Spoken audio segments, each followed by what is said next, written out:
ہمیشہ نیت کرو پورے عالم کی. مجھے خوب یاد ہے ہم بیٹھے ہوئے تھے, ہمارے حضرت جی مولانا انعام الحسن صاحب رحمۃ اللہ علیہ پر یہ آیت پڑھی, ومن احسن قولا ممن دعا الی اللہ وعمل صالحا وقال اننی من المسلمین. کہ بھائی یہ تین چیزیں ہیں اس آیت میں. ومن احسن قولا ممن دعا الی اللہ, کہ اس ایمان کے کلمے سے ہر امتی پورے عالم کا ذمہ دار ہے. کیوں؟ جس نبی کا کلمہ پڑھا ہے وہ نبی سارے عالم کے لیے.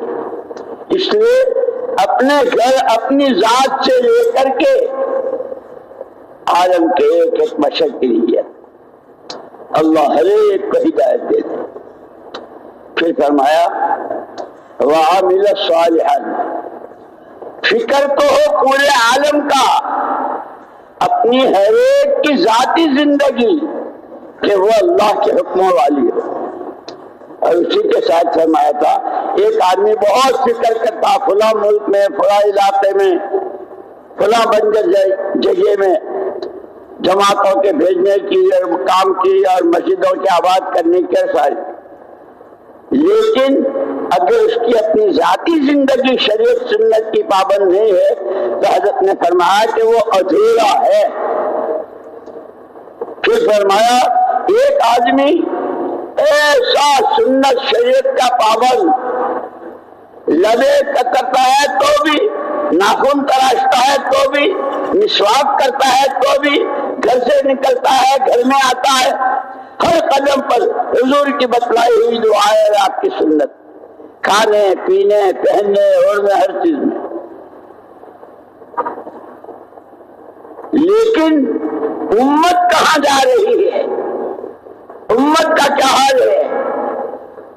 عقائد, عبادات, معاملات, معاشرت, اخلاق و عادات.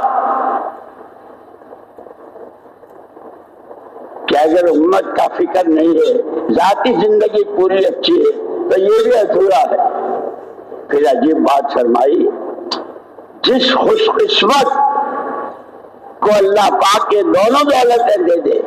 اس لیے ہمارا یہ مجمع جتنا بھی ہو, ہمارا تو یہ کام پورے عالم کی نیت سے اور سب سے پہلے اپنے بارے میں, اللہ میری اصلاح فرما دے, میری تربیت فرما دے, مجھے اپنا سچا بندہ بنا لے.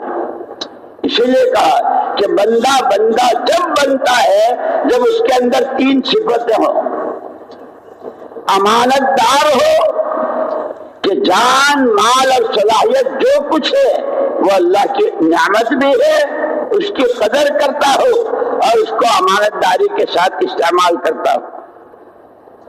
وفادار ہو, جس بات کا اہل و پیمان کیا ہے تو ہی